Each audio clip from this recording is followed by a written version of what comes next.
Hey everyone, it's Joanne Hinan with More Clients, More Fun, and I'm here today with very special guest, John Reed, who is the founder and managing partner of Quinn Reed Associates, a firm that supports Fortune 50 to startups with executive and leadership coaching. He's also the author of Pinpointing Excellence and one of the executive members of the Association of Corporate Executive Coaches.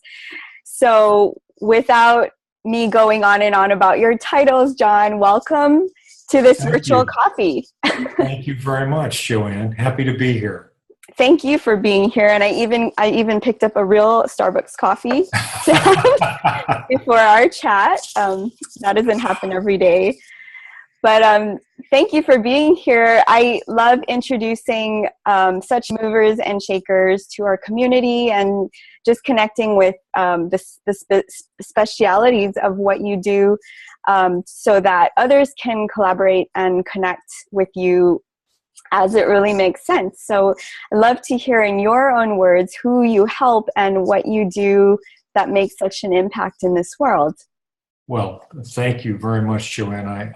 I'm happy to be on with you. So I'll just make this really brief. But in terms of background, I went to college, then I went to business school, and then I worked in consulting for 12 years, primarily with senior executives in management consulting. And then I decided to go back to school for 5 years to get trained as an organizational psychologist and executive coach.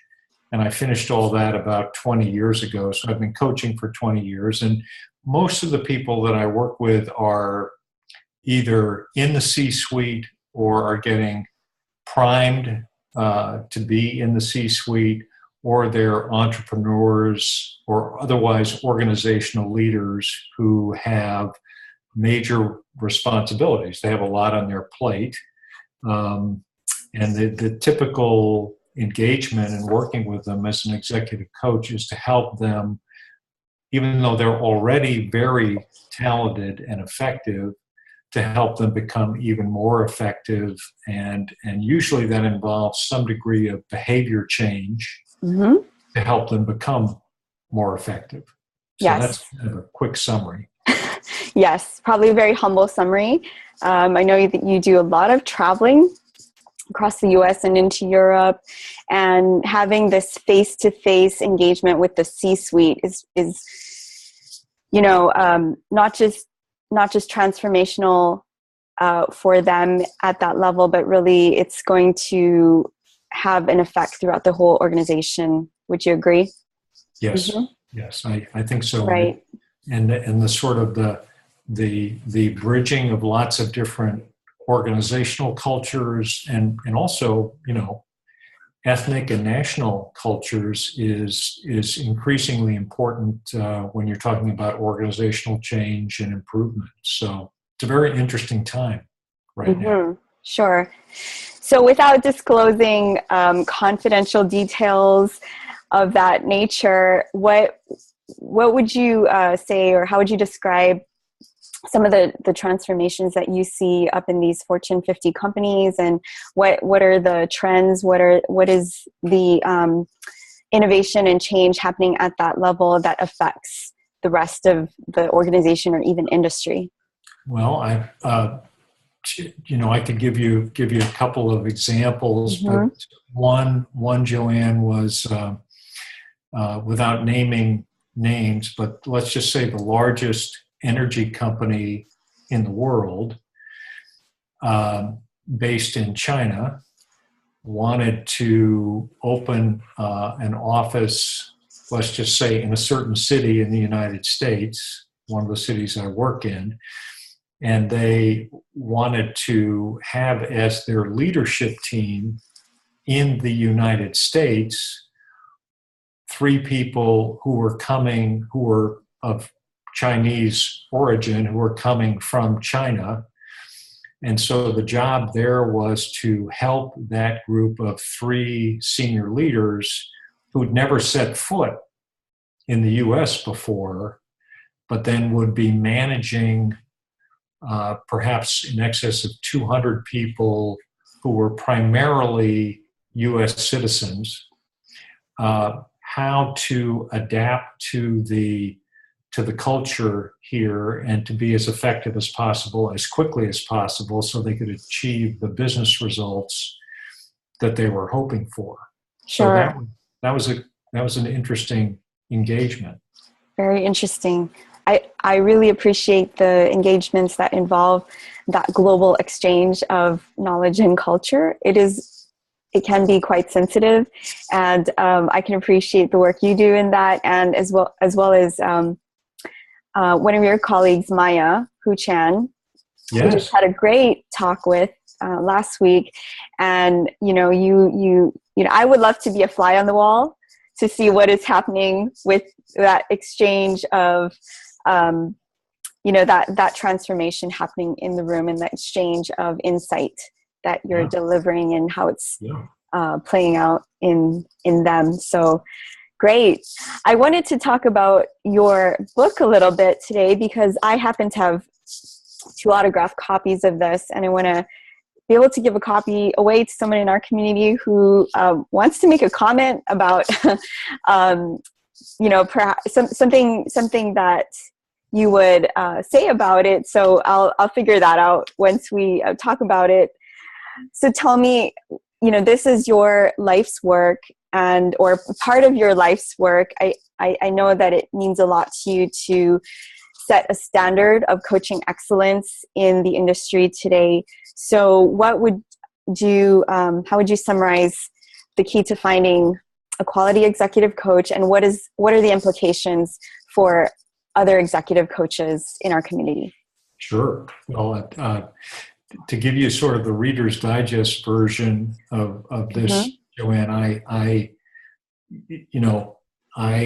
had an MBA from Dartmouth, and then I went back to get a PhD in organizational psych from the University of Georgia, and then came out 20 years ago to start working. And I assumed everybody who was working as an executive coach was pretty thoroughly trained and, basically had a lot of relevant education, so on and so forth. What I discovered, since it's a completely unregulated industry, is that, I'm trying to say this as tactfully as possible, but right. if you could fog a mirror, you could call yourself an executive coach. So I was confused by that, and then ultimately, years later, realized that waiting around for the executive coaching field to manage itself and set standards, since it's already 50 years old or so, and it hasn't happened yet, I just didn't have much of an expectation that would happen. So I decided that maybe the most helpful thing to do would be to write a book first of all, for consumers of executive coaching, to help them know what questions to ask and what standards to expect whenever they're talking with somebody who is promoting executive coaching services, right? Mm-hmm. So, and then the other thing that's happened with that book is that many people who are starting out in coaching and who want to be thoroughly trained are using it as part of their planning for their own development, their own education. So basically what the book says is, if someone is saying they're an executive coach, if you're a consumer, you need to be looking for at least 4 things. One is business education and knowledge, right? Because nobody I have ever worked with who is a business executive with a demanding set of responsibilities will listen to somebody for very long if he or she doesn't think that person is well trained in business, right? So that's, to be a credible executive coach, that's an important thing. Secondly, psychology or some related psychiatry or some related field, social science field, training, and that's important because obviously executive coaching involves behavior change and adult development and overcoming resistance and a whole bunch of basic things that you need to be trained to deal with, right? Mm-hmm. And again, there are lots of people out there who don't have the slightest idea of what those things actually are and are not trained to do that, but are out there sort of selling that they can. So third thing is coaching training. And there are literally hundreds of different coaching training programs, some fairly solid, some completely bogus. But because consumers, if a consumer hears that someone is a certified executive coach, they might think that that's the same thing as someone saying, I am a licensed psychologist, I'm a board certified physician, I'm an attorney that's passed the state bar exam, all that stuff. That's not true. Mm-hmm. Any idiot could find a, quote, certifying program and claim that they're a certified executive coach. So the point of the book there is just to help people know what to look for when they hear that phrase and not just to accept it at face value. Sure. And then the last thing is ethics. So I work under the ethics codes of the American Psychological Association, the International Coach Federation, and the Association of Corporate Executive Coaches. But there are tens of thousands of people globally who do executive coaching who don't work under an ethics code. It's not to say that they are crooks, but if I'm a consumer and I'm spending a lot of money, I want to know that the person I'm working with is holding themselves to a high ethical standard. Sure. So just to summarize the book, it provides a mechanism for measuring and assessing the person who is talking about being an executive coach in those 4 areas.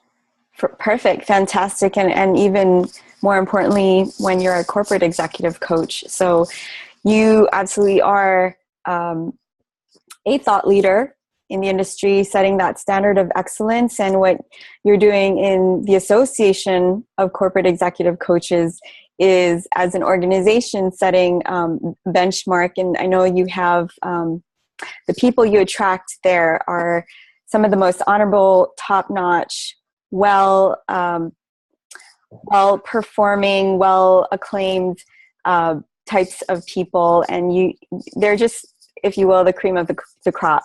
So it's a great organization. Yeah. I'm happy to be part of it, and I think one thing that unites everybody in that organization is that they're interested in sort of raising the quality bar in executive coaching. Sure. Thank you for those nice comments.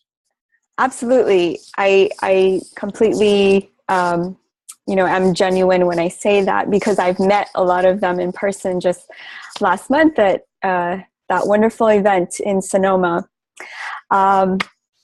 But as to the book, I think this is also very insightful, not just for the consumer, but for coaches, for us coaches in our circle and extended coaching circles that, want to master this craft, if you will, who want to actually excel and be a bona fide, legitimate impact on the world.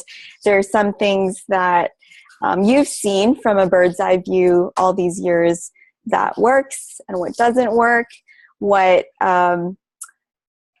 allows people and organizations to excel versus,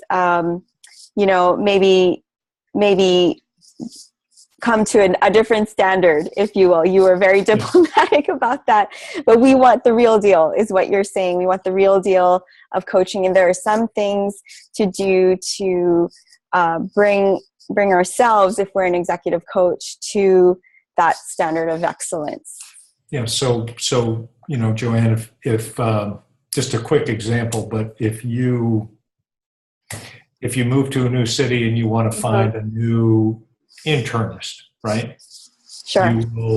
You will be able to select from a whole range of people who might be a good fit for you, which is great. But all of those people, any of those people, to call themselves an internal medicine physician, they have finished high school, they have finished college, they have finished medical school, they have finished a residency and internship, they have passed the licensure exam, they have to continue with continuing education to maintain that license, and so on and so forth. And that's just to compete in the market and provide services to you. In contrast to that, if you move to a new city and you try and find an executive coach, what requirements do you think that person has to meet to call themselves an executive coach? And the answer, of course, I don't mean to be facetious, is zero, nothing. So it seems so obvious to me, but I think the best thing we can do is educate people, make them aware of it, so they become more discriminating in the way they make choices. Sure.